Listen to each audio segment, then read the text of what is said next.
欢迎来到任运自在，让我们一同启发心灵，体验生命之美。趁着小选台风来袭，想做一部影片供养给16世大宝法王，一个神秘与丰富历史传承的藏传佛教，在世界各地都有不同的佛学中心，更是有着许多神秘及传奇的故事，就算花一整天时间也说不完。大宝法王是西藏最具传奇色彩的上师之一，以各种各样的化身、形象、梦境、静观以及显灵的方式对不同的人示现，有时甚至会出现在不同的地方。他是一位真正持佛陀事业的上师，无论他的弟子在哪里，他会永远将他的弟子放在心里。在很久以前，释迦牟尼佛就有预言，在圆寂2000年后，佛法将流传至红脸民族的国土。当智慧和善业逐渐从这个地区消失时，狮子吼菩萨的化身名噶玛巴者将会出现。通过他的真悟能力，他将广弘佛法和普度有情，不论是谁，只要能目睹、耳闻、手触或思念他，将会被领导至和平的境界。释迦牟尼佛在《三摩地王经》中受记并预言，未来在印度北方的雪域西藏，会出现一位戴黑宝冠的行佛陀事业者。他是过去诸佛、现在佛、未来佛等十方三世诸佛的总集化现。他以噶玛巴这同一名号不断化现于人间，利益众生。他把佛陀的事业一代又一代不断的传承下来，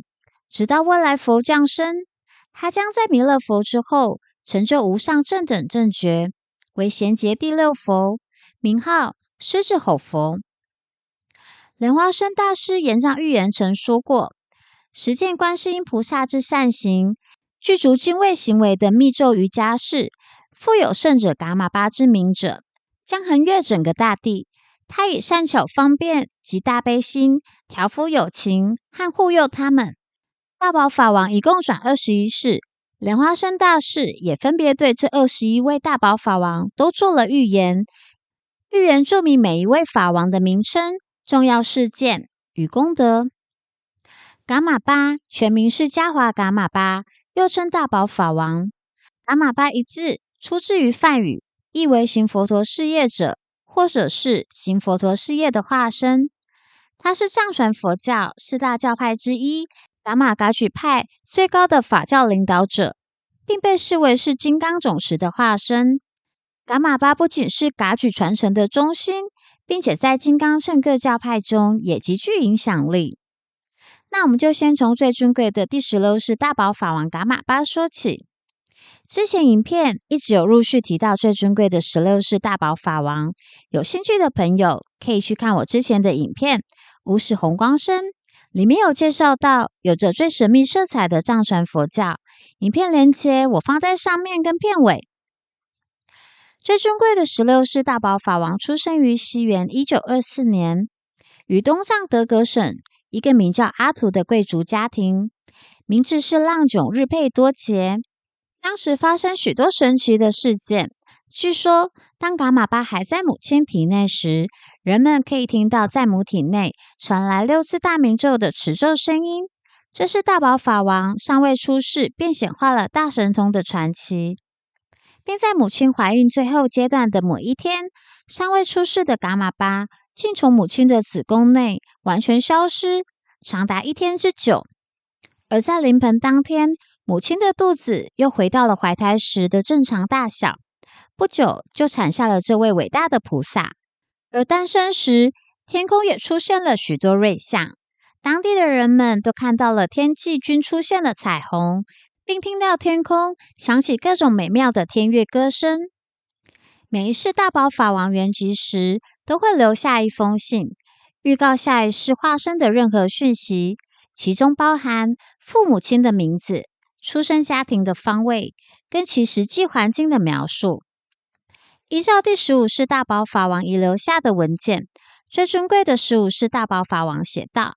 在楚布市的东方，青色河流之处，此地区在久远以前属巴沃丹玛及林凯撒大臣所有。在荣耀的神山帕尔山丘上的土屋外，有阿图2个字。这是皇族的一个家庭，出生的日期是藏历木鼠年6月的第15日，是诞辰日。而最尊贵的16世大宝法王，就是完全符合了这个预言的文件。法王出生的各种情况和最尊贵的第15世大宝法王给他的侍者信中所描述的非常相似。把信给了楚布寺的负责人，他们请仁波切前去进一步了解。很快的，他们到了孩子的住处时，第11世大师徒仁波切立刻认出他就是嘉华噶玛巴的转世，并立刻请达赖喇嘛再次确认。第15世噶玛巴的2大弟子大师徒仁波切和蒋贡康属仁波切主持主骨的皈依礼，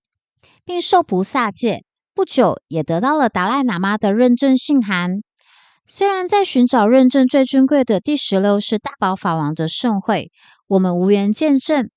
整个过程充满了我们无法想象的复杂与艰辛。但是透过追溯历史的这扇门，让我们有幸了解这其中的坚持与付出，里面含了许多我们无法想象藏传佛教的传承祖师们捍卫一个纯正不中断的传承。在最尊贵的第16世大宝法王小时候时，就有很多神通事迹显现。例如说，西藏的牛羊走失了，去问他，他都能一一言中，只要从他口中说出来的话，皆能实现。还有很多事迹，这是大宝法王小时候显现的神通力。最尊贵的第16世大宝法王在8岁时候，由第11世大师徒仁波切为其升座，并在吉纳贡寺举行了此生第一次的黑宝冠仪式。当时天空充满了彩虹，成千上万的人目睹了这一吉祥事件。在噶玛巴等一行人要前往其传统住席之地楚布寺时，经过靠近西藏守护神念青唐古拉宫殿的一处山谷。这座宫殿位于山顶下，最尊贵的16世大宝法王以及香米和一匹白犁牛向这位护法神做供养。这匹白犁牛居然能在没有任何引导下直接跑向山顶。随后仁波切及主骨和其他喇嘛一同护送噶玛巴前往楚布寺。西元1941年至1944年期间，年轻时候的噶玛巴都在楚布寺闭关。楚布寺并在此时间段也进行了扩建工作，并在西元1944年，最尊贵的16世大宝法王20岁后，开始游化四方，弘法朝圣，足迹遍及喜马拉雅山区，包括不丹、尼泊尔、印度锡金和佛陀圣地及中国等地。这里有一个关于法王在不丹的小故事。当最尊贵的16世噶玛巴到不丹时，不丹王室公主对大宝法王有着极高的信心。有一次，不丹公主准备了大量的礼品要去觐见大宝法王，但当时要经过一条河，不丹公主连人带礼品全被河冲走。当不丹公主快灭顶时，她大喊着噶玛巴千诺。噶玛巴千诺整句咒语的大意为：噶玛巴，请你遍知我的心，请见知我，守护我，慈悲怜悯我。就在同一个时间，最尊贵的16世大宝法王突然倒了一杯茶，并对侍者喊着：赶快拿去供养给马哈嘎拉。马哈嘎拉呢有很多种，在此呢指的是噶玛巴的特别护法大黑袍金刚。当时的侍者不明白原因，但是还是立马将大宝法王倒的茶冲去供养给大护法神马哈嘎拉。而侍者记下了当时的时间，以经验来说，他心中想一定有事情发生。就在同一个时间，不丹公主从河中被一股力量拉起，一阵强风把公主及所有同行的人吹拉到了河的对岸去，并且一切平安。在不丹公主见到了最尊贵的16世大宝法王后，公主还没开口，噶玛巴笑着说：啊，刚刚真是惊险，还好马哈嘎拉动作快了些。这是最尊贵的16世大宝法王显现的神迹。那我们就继续说到，在西元1959年，最尊贵的16世大宝法王接受西金国王邀请，驻席于隆德寺，而后成为其重要的主事。自西元1960年代初期起，最尊贵的大宝法王启发并指示了许多噶举派上师，将纯正智慧与慈悲的传承教法带到了西方国家、非洲、东南亚和澳洲。从那时候开始，在最尊贵的大宝法王的指导下，全世界各地兴建了数以百计的佛法中心，数千名热忱虔诚的弟子也接受了佛法学习与禅修的训练。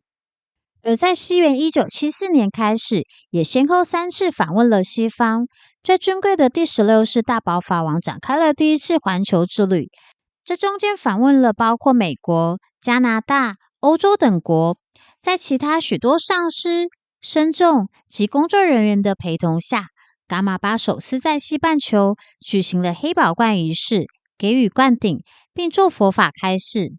隔年1月，噶玛巴飞往罗马，与教宗若望保禄6世会面，是20世纪将藏传佛教引介至西方的重要上师之一。最后一趟世界之旅从西元1980年5月开始，噶玛巴前往希腊、英国、美国和东南亚这些地方，在那里传授了法教，举行黑宝冠仪式，给予灌顶，接受会见及觐见，并从事了许多利益他人的事业。最尊贵的16世大宝法王在前往西方宣扬佛法后，佛教中心如雨春笋的一间一间的开，遍满了整个欧美国家，并让西方人信服。也就如同莲花生大师预言里说到过，当铁鸟在空中飞行，铁马在地上跑的时候，就是末法时代的来临，藏人将如蝼蚁般遍满世界，要将藏传佛法传入西方。而在西元1981年，最尊贵的大宝法王大波涅槃于美国，并在同年12月20日在隆德寺举行茶披大典。印度政要和数千名噶玛巴的弟子从世界各地前来参加，在当时是现出红光身的瑞相和征兆，